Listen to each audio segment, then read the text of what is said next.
দর্শক, একটু আগে যেটি জানাবার চেষ্টা করেছিলাম, আবারও স্থলমাইন বিস্ফোরণের ঘটনা ঘটেছে বান্দরবানের নাইক্ষ্যংছড়ি সীমান্তে। এতে আহত হয়েছেন এক বাংলাদেশি। বিস্তারিত জানাতে সরাসরি যুক্ত হচ্ছেন সহকর্মী ইয়াসিনুল হাকিম। ইয়াসিন।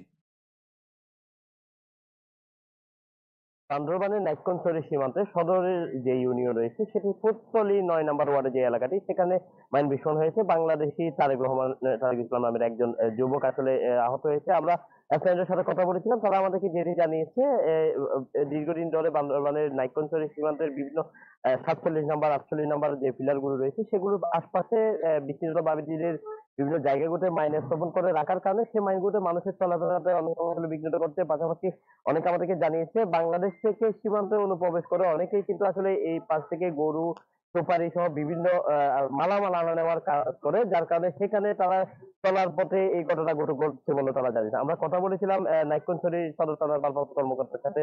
তিনি আমাদেরকে জানিয়েছে মাইন বিস্ফোরণে যে তারেক রহমান নামে যে আহত হয়েছে তার উদ্ধার করে প্রাথমিক ভাবে নাইক্ষ্যংছড়ি হসপিটালে আসলে চিকিৎসা দেওয়া হয়েছে। এরপরে তার উন্নত চিকিৎসার জন্য কক্সবাজার হসপিটালে রেফার করা হয়েছে। আমরা যদি তথ্য মতো বলতে চাই, গত ২৪শে জানুয়ারি নাইক্ষ্যংছড়ির আশারছড়ি এবং কুলতলি সীমান্ত এলাকায় মাইন বিস্ফোরণ হয়ে এর আগে ৩ জন হতাহত হয়েছে, তার মধ্যে ২ জনের পা বিচ্ছিন্ন হয়েছে। সেই বিষয়ের কারণে কিন্তু এখন এলাকার আশপাশে মানুষের চলাচলও কিন্তু আসলে সরকারি জোরদার করা হয়েছে। তো আইন শৃঙ্খলা বাহিনীর পক্ষ থেকে বলা হচ্ছে মানুষকে সীমানা যে কাঁটাতার গুলো রয়েছে, নো ম্যাচ গুলো রয়েছে, সেগুলো যাতে মানুষ এগুলো থেকে দূরে থাকে, মানুষের চলাফেরা যাতে সাবধানতা অবলম্বন করে, সেজন্য পুলিশ প্রশাসন থেকে অনুরোধ জানানো হয়েছে। জুবাইর।